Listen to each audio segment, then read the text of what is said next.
Good morning students. कल हमने पढ़ा था एनालिटिकल इंजन और पास्कलाइन मशीन। उसके आगे दे रखा है that is called tabulating machine and Turing machine.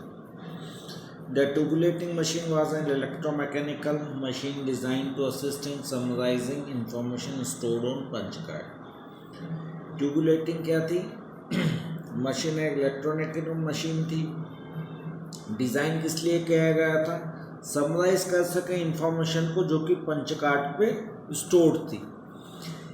किन्होंने बनाया था? तो हरमन होलीरथ ने बनाया था। कब? तो in the year 1890s। US census.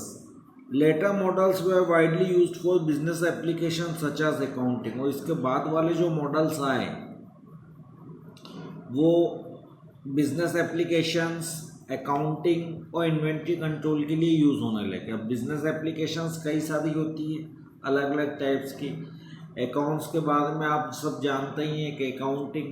Next आता है इसको इन्वेंट्री कंट्रोल। इन्वेंट्री कंट्रोल के बारे में किसी को अगर कोई नॉलेज नहीं है तो बता दें। Inventory control means list of goods and material held available in stock by business. यानी जितने भी आइटम्स या गुड्स एंड मटेरियल्स आपके स्टोर हाउस या वेयर हाउस में रखे हुए हैं उनकी जो एंट्री होती है वो इन्वेंट्री कंट्रोल में होती है कि कितने समय पर कितने आइटम्स आपके गोडाउन में आए, कितने गए, विथ डेट।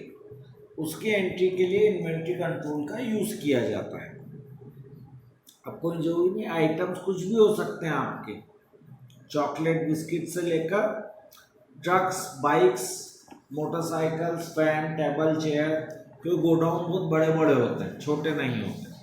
तो वहाँ पर सारे इन्वेंट्री की जो लिस्ट होती है, गुड्स जितने भी आपके पास आया गया विद डेट, उसकी एंट्री करने के लिए इन्वेंट्री कंट्रोल का यूज़ किया जाता है। It is called a class of machine known as unit record equipment and the data processing industry. ये जो मशीन थी इसका नाम जो जाना जाता है, एक तो यूनिट रिकॉर्ड इक्विपमेंट के रूप में जाना जाता है और दूसरा जाना जाता है that is called data processing industry के लिए। फिर नेक्स्ट जो है that is called Turing machine. Diagram देख लें आप, यहाँ पर दिख रहा है। लग छोटा सा रहा है कि इतनी बड़ी थी, बाकी इससे थोड़ी ज़्यादा बड़ी थी। Turing machine is a mathematical model of computation that defines an abstract machine. Turing machine mathematical model था computation का जो कि abstract machine को define करती थी, which manipulate symbol on a strip of tape according to a table of rules. जो भी symbols थे उन्हें manipulate करने के लिए या recording के लिए हम टेप का इस्तेमाल करने लगे। Despite the model simplicity given any computer algorithm, a Turing machine capable of simulating that algorithm logic can be constructed. यहाँ से स्टार्ट हुआ algorithm machines, algorithm logic को construct करना। Turing machine is a mathematical model which consists of an infinite length tape divided into cells on which input is given.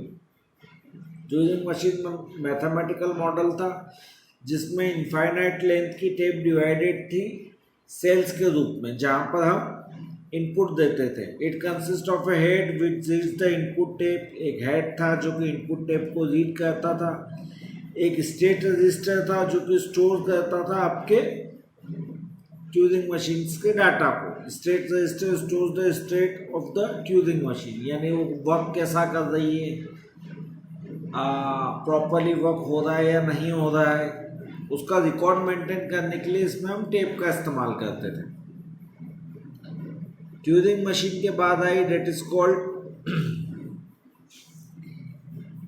ENIAC, या जिसे हम Edvik machine भी बोलते हैं। उसका फुल फॉर्म दे रखा है that is called electronic numerical integrator and computer. Was the first general purpose computer. It was invented by J. Presper Eckert and John Mauchly. J. Presper Eckert और John मूचले ने invent किया था। First general purpose machine थी। It was primarily designed and used to calculate artillery tables for the army. सबसे पहले जो use किया जाता था इसमें आर्टिलरी टेबल्स को मिलिट्री में यूज़ किया जाता। आर्टिलरी टेबल्स मींस यानी जहाँ पर भी हथियार रखे जाते हैं उनको कैलकुलेटिंग करने में इसका डिवाइस का यूज़ किया जाता है। It was also use to study the feasibility of thermonuclear bombs और थर्मोन्यूक्लियर बॉम्ब्स की फिजिबिलिटी को स्टडी करने के लिए भी इसका यूज़ किया जाता था। It was program with hardware tables that each had 1210 way switches.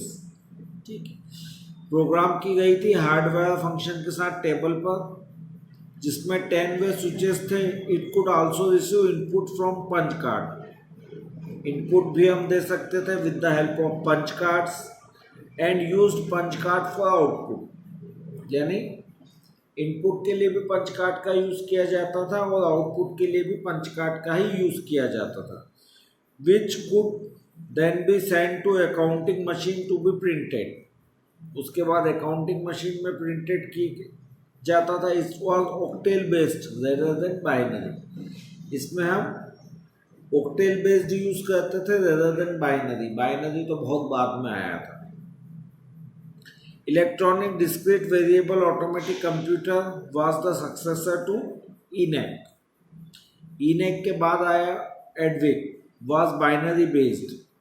ठीक है, वो बाइनरी बेस्ड था and use stored program and also design by Eckert and मॉचले।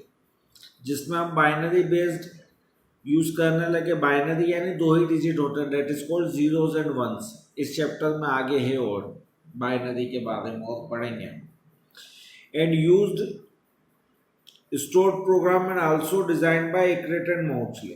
और IDVEC जो electronic discrete variable automatic computer था वो भी Ecret और Mauchly द्वारा ही बनाया गया था। अब नेक्स्ट आता है that is called transistor. Diagram में दिख रहे हैं अलग अलग टाइप के ट्रांजिस्टर दिए हुए हैं। Developed by John Barton, Walter Bretton and William Shockley. 3 लोग थे, 3 साइंटिस्ट थे जिन्होंने मिलकर बनाया था।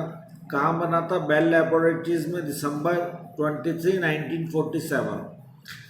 The transistor short for transfer resistance. Transistor short था किसका? ट्रांसफर रेजिस्टेंस का। Is made up of semiconductor.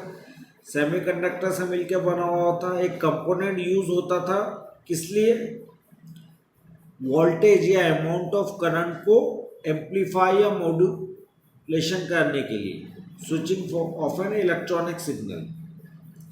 It is a component used to control the amount of current और वोल्टेज और यूज्ड फॉर एम्पलीफिकेशन, मॉड्यूलेशन और switching an electronic signal. क्यों? A transistor computer is a computer which uses discrete transistor instead of vacuum tube. The first generation of electronic computer used vacuum tubes which generated large amount of heat, were bulky and were unreliable.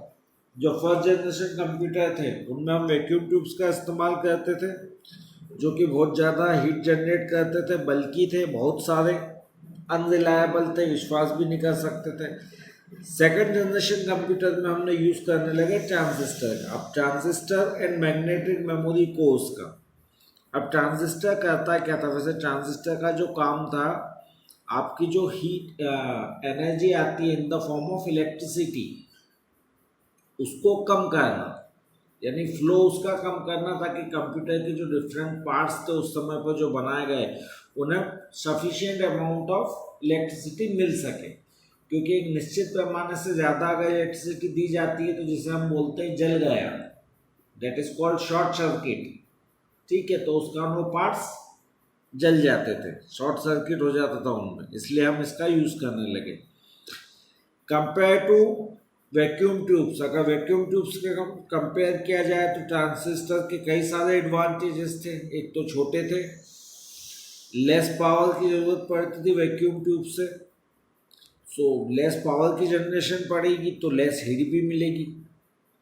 Silicon junction transistor were much more reliable than vacuum tube. Silicon junction transistor ज़्यादा reliable थे vacuum tubes के। Indefinite service life थी उनकी।